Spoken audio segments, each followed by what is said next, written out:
अब हम तीसरे और आखिरी पॉइंट पे चलते हैं। तीसरा जो नियम है वो है किसी के धन, अहंकार, परिवार से खिलवाड़ ना करें और ना ही इस बिजनेस में शराब का सेवन करें। अब हम इन चारों चीजों को थोड़ा डिटेल से समझते हैं। सबसे पहले तो धन की हम बात करते हैं। मेरे दोस्त, ये बिजनेस उधार का नहीं है, कैश और कैरी का है। ज्यादातर लोग इस बिजनेस में नए लोगों को खत्म कर देते हैं उधार के चक्कर में। ज्यादातर लोगों को यह लगता है मैं किसी व्यक्ति को फ्री में ज्वाइन करा दूंगा, वो बहुत ज्यादा काम करेगा, अरे वो तो बहुत बड़ा आदमी है, वो तो ज्वाइनिंग की लाइन लगा देगा। भाई साहब, अगर आपने गलती कर दी ना, आप अपने पैरों पे कुल्हाड़ी मार रहे हैं। जिस व्यक्ति का पैसा नहीं लगेगा, गलती से भी वो कभी काम ही नहीं करेगा। मैं बता रहा हूं, आपने उसको निकम्मा बना दिया, उसको खत्म कर दिया, आपने उसका काम तमाम कर दिया। आपने, हमें ऐसा लगता है भाई साहब, ये चीज अगर सही होती, ये चीज टेस्टेड होती, प्रूवन होती, ये 90 सालों से ये इंडस्ट्री चल रही है, फिर लोग बार बार मना नहीं करते। आप कहीं पर पढ़ते हैं, सुनते हैं, कोई मेंटर आपका बताता है, वो यही बात बोल रहा है आपको कि उधार नहीं करनी है, फिर सला हम क्यों सोचते हैं? क्या जरूरत पड़ी है हमें सोचने की?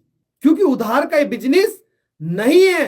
अगर ये चीज सही होती मेरे दोस्त, तो फिर बार बार बताने की जरूरत क्या थी? लेकिन समझदार लोग हैं, कमी नहीं है, उनको जितना बार मना करेंगे उतनी बार उस काम को करेंगे। आपने करके भी देखा होगा, बहुत सारे लोग उधार में आईडी लगा देते हैं, बाद में वो व्यक्ति कभी दिखाई नहीं देता है। बहुत सारे लोग अपने बिजनेस को बढ़ाने के चक्कर में लगता है कि बिजनेस बढ़ जाएगा, ऐसे उधार में प्रोडक्ट दे देते। अगर भाई साहब उधार में प्रोडक्ट बांटने से बिजनेस बढ़ता तो फिर कोई भी कर लेता। ये उधार का बिजनेस नहीं है। आपने देखा होगा, आपने खुद ने भी ये कांड किए होंगे। आपने किसी को उधार में प्रोडक्ट दिया, वो कहेगा मैं 2 दिन में दे दूंगा, 5 दिन में दे दूंगा, 15-20 दिन बाद में आप जाओगे, अरे भाई साहब क्या देके गए हो, ये काम भी नहीं कर रहा। मतलब वो आपको बेवकूफ बनाना शुरू कर देगा। अब आप उससे नहीं तो पैसा मांगेंगे, चाहकर भी नहीं मांग सकते, वो पहले से आपका रास्ता बंद कर रहा है। क्या वो व्यक्ति आपकी बात को सुनेगा? क्या वो व्यक्ति कभी आपके साथ में आएगा? उस व्यक्ति को खराब करने वाला कौन? हम स्वयं। खुद उस व्यक्ति को हमने खराब किया। एक बात हमेशा ध्यान रखना, चाहे कोई भी कंपनी है, प्रोडक्ट तभी काम करते हैं जब आप पैसे में देते हैं किसी को। उधार के प्रोडक्ट कभी भी काम नहीं करते हैं मेरे दोस्त। अब ये आपको तय करना है। तो उधार में प्रोडक्ट नहीं देने हैं, पहली बात। उधार के अंदर कभी भी किसी को प्रोग्राम की टिकट नहीं देनी है, चाहे वो बीबीएस है, चाहे वो 1 दिन का एजुकेशन प्रोग्राम है, चाहे वो 2 दिन या 3 दिन का आरटीसी या आरटीपी, जो मर्जी प्रोग्राम है, किसी को भी उधार में नहीं बैठाना है मेरे दोस्त। लोग क्या करते हैं, उधार में टिकट दे देते हैं, लोग उधार में बैठा देते हैं, फिर हिसाब किताब चलता है और उस हिसाब किताब के चक्कर में व्यक्ति काम करना छोड़ देता है। पर्सनल उधार भी नहीं देना है किसी को। कोई कहे अरे सर मेरी दिक्कत हो गई, भाई साहब अगर उधार देना शुरू कर दिया इस बिजनेस में, काम खत्म, टाटा बाय बाय। तो गलती से भी आपको उधार नहीं करनी है, नहीं गलती से। प्रोग्राम का समझ में आ गया? प्रोग्राम की कोई भी टिकट, किसी भी तरीके का प्रोग्राम हो, उधार में नहीं देनी है। तीसरी बात, बहुत सारे लोग ऐसे कलाकार हैं, फील्ड में जाते हैं, लोगों से पैसे ले आते हैं, चाहे वो प्रोडक्ट के पैसे हैं, प्रोडक्ट समय पे नहीं देते हैं, चाहे वो ज्वाइनिंग के पैसे हैं, समय पर ज्वाइनिंग नहीं डालते, वो 5 दिन 10 दिन पैसों को पर्सनल यूज करते हैं। भाई साहब एक नियम बना लो, चाहे जैसी मर्जी मुसीबत आ जाए, जो पैसा व्यक्ति आपको, चाहे वो प्रोडक्ट के लिए दे रहा है, चाहे वो ज्वाइनिंग के लिए दे रहा है, चाहे वो प्रोग्राम के लिए दे रहा है, एक सिद्धांत बना लीजिए, उस पैसे का मैं कभी इस्तेमाल नहीं करूंगा। वो देखता है ऊपर वाला, उससे पता लगता है कि हमारी नीयत क्या है। अब हमें लग सकता है सर ऐसे करने से क्या होता है, बहुत कुछ होता है। हम एक गंदी आदत अपने अंदर डेवलप कर रहे हैं और आपको पता ही है हर एक चीज का ऊपर वाले ने हिसाब किताब करके भेजा है मेरे दोस्त। अगर अच्छी आदत हम नहीं लगाएंगे ना, बुरी आदत अपने आप लग जाएगी। अगर हमने एक बार ये नियम बना लिया, चाहे किसी का भी पैसा आ जाए, उस पैसे का मैं यूज नहीं करूंगा, आप जिंदगी में कभी पैसे का यूज नहीं करेंगे और आप देखना फिर आपकी तरक्की कैसे होती है। बहुत सारे लोग ऐसे हैं, प्रोग्राम में टिकट बेचते हैं। कोई बीबीएस हुई, उसने 50 टिकट बेच दिया, अपलाइन को पैसा नहीं दिया। अब वो ये देखता है प्रोग्राम वाले दिन कितने लोग आएंगे, अब उसके 30 ही लोग आए, वो 30 लोगों के पैसे अपलाइन को देगा, 20 लोगों के जेब में डालेगा। देखो कितने कलाकार है। अरे अरे भले आदमी इस बिजनेस में चवन्नी अठन्नी कमाने के लिए आया है या बड़ा पैसा कमाने के लिए आया है। अगर जो लोग इस तरीके की सोच में डूब गए, इस तरीके के लालच में आ गए, वो लोग फिर अठन्नी चवन्नी का हिसाब किताब लगाएंगे, किधर से कितना आएगा, किधर से कितना आएगा।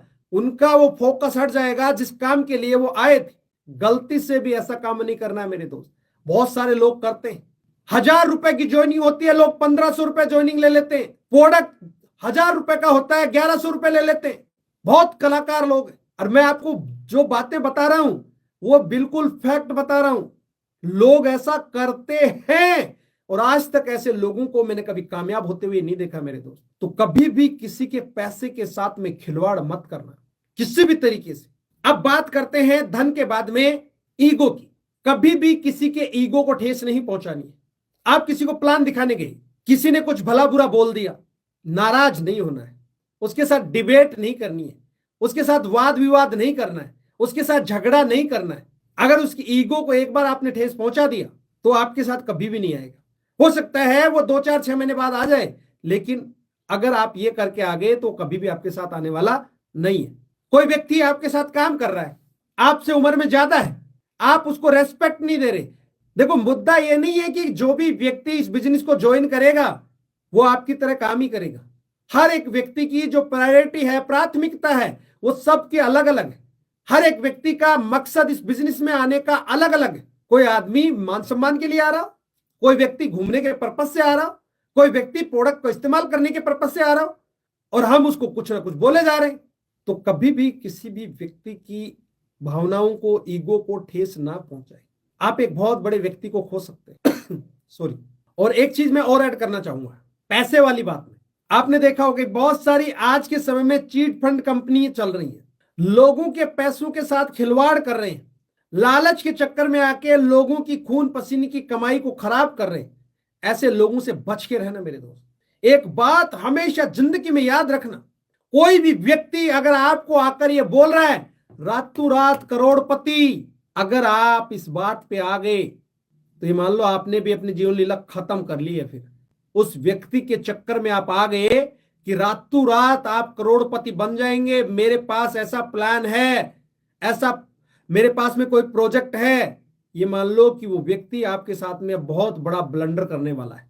अगर ये चीज सही होती ना मेरे दोस्त, फिर आज सब लोग गरीब नहीं रहते इतने सारे। तो ऐसे लोगों से बचना है, ऐसे लोगों से दूर रहना है, ऐसे लोगों को भगाना है जो रातों रात अमीर बनाते हैं। बहुत सारे लोग रातों रात अमीर बने थे और वो रातों रात गरीब भी बन गए। फिर सफलता का कोई शॉर्टकट नहीं है मेरे दोस्त।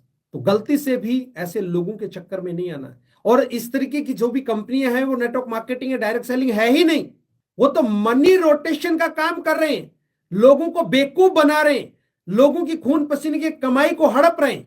और इसी के साथ एक बात मैं और आपको कहना चाहूंगा, प्रोडक्ट बेस्ड कंपनियों में भी एक बड़े लीडर बहुत सारी गलतियां करते हैं। उन गलतियों में से एक गलती यह है कि लोग अपने क्लब के चक्कर में, अपने लेवल के चक्कर में टीम का इस तरीके से ब्रेन वॉश करते हैं कि वो उसको बहुत सारे एक साथ प्रोडक्ट खरीदवा देते हैं। वो जोश जोश में आके उससे प्रभावित होके, उन बातों से मोटिवेट होके लाख 2 लाख के प्रोडक्ट खरीद लेता है। और उसके बाद में जैसे वो प्रोडक्ट खरीदता है, उसके पैसे घर में 2-3 दिन बाद आ जाते हैं, उसकी हवा धीरे धीरे निकलना शुरू हो जाती है और वो पंचर टायर की तरह एकदम टायर फीस हो जाता है। फिर उस टायर में आप जितनी मर्जी हवा भर लेना, कुछ भी नहीं होने वाला। उस टायर को आपने खत्म कर दिया, उस इंसान को आपने हमेशा के लिए खत्म कर दिया। अब आप मेरे को ये बताइए, एक कहानी आपने सुनी होगी मुर्गी से, भैया रोज एक अंडा ले लो, वो ज्यादा बढ़िया है बजाय उसको हलाल करने के। अगर आप मुर्गी को हलाल कर देंगे तो अंडा कहां से आएगा? हलाल मत कीजिए मुर्गी को, एक अंडा रोज ले लीजिए, ज्यादा बढ़िया है। अब आपने क्या किया, एक बार चेक बढ़ाने के चक्कर में लाख 2 लाख का मतलब उसका प्रोडक्ट भरवा दिया। आपको कितने का आ जाएगा? 10,000 का फायदा हो जाएगा, 5,000 का फायदा हो जाएगा, 15,000 का।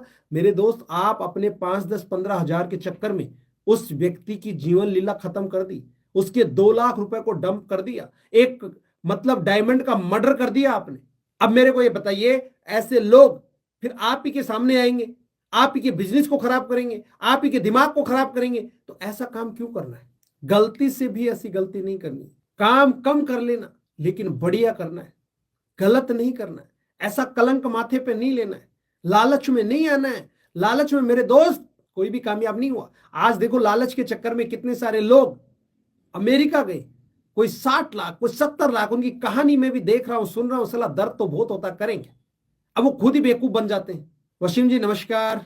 खुद ही लोग बेवकूफ बन जाते हैं। अब सोचो, वो लोग 60 70 लाख 80 लाख देके वो अमेरिका गए, गलत रास्ते से गए, गलत तरीकों से गए, और ऐसी ऐसी मतलब फोटो देखने को मिल रही है, ऐसे ऐसे वीडियोस देखने को मिल रहे हैं। नहीं तो उनका रहने का कोई ठिकाना था, नहीं कोई खाने का ठिकाना था। भाई साहब आज मैंने एक वीडियो देखा, नदी के अंदर से लोग जा रहे हैं, उनको पता ही नहीं आगे कितना गहरा खड्डा है।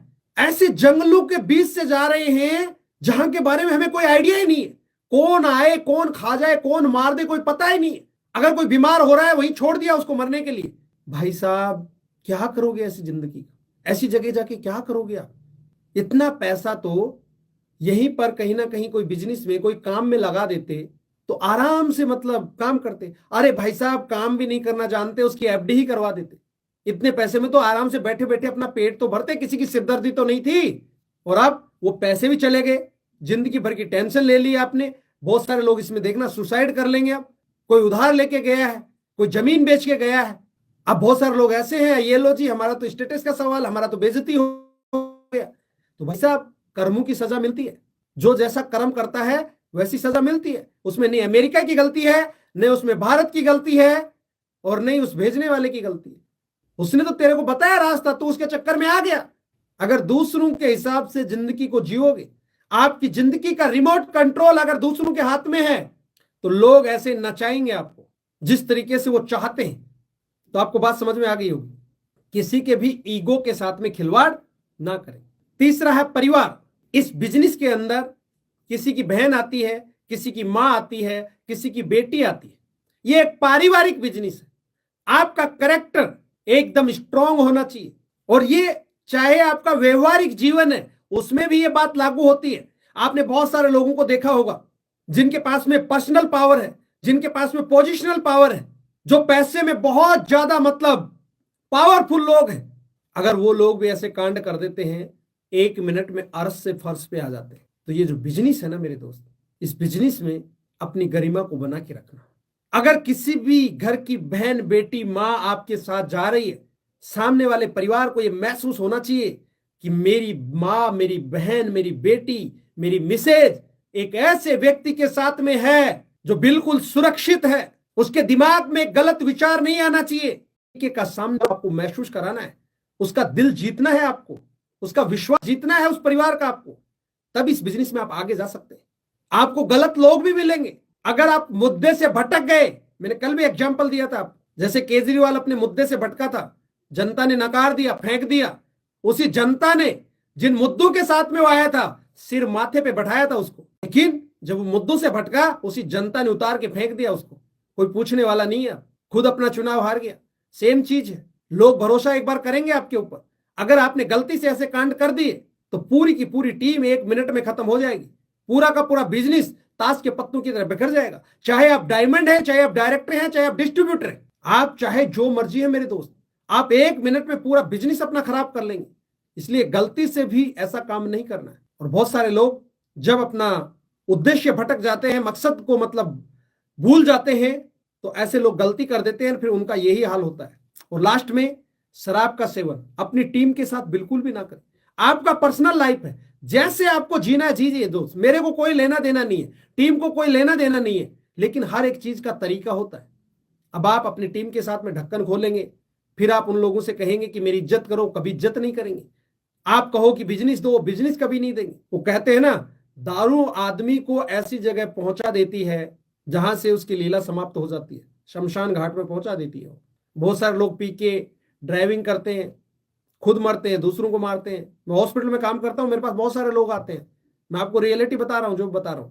बहुत सारे लोग इस बिजनेस में टीम के साथ बैठ के दारू पीते हैं, लोगों को यही कह के प्रोग्राम में ले जाते हैं कि चल वहां पे पिएंगे। भाई साहब आप पीने के लिए उसको वहां पे ले जा रहे हैं, या इस बिजनेस में कुछ बड़ा करने के लिए लोगों को वहां पर लेके जा रहे हैं? मकसद क्या है आपका, टारगेट क्या है आपका? इसलिए गलती से भी ऐसा काम नहीं करना है। तो ये 3 नियम मैंने आपको बताए हैं। कि कभी भी कोई भी नया काम बिना अपलाइन से पूछे कभी भी आपको नहीं करना है। और दूसरा, कभी भी कोई नकारात्मक बात नहीं अपनी डाउन लाइन से नहीं क्रॉस लाइन से करना है। कभी भी किसी के पैसों के साथ, किसी की ईगो के साथ, परिवार के साथ खिलवाड़ नहीं करना है और ना ही टीम के साथ में शराब का सेवन करना है।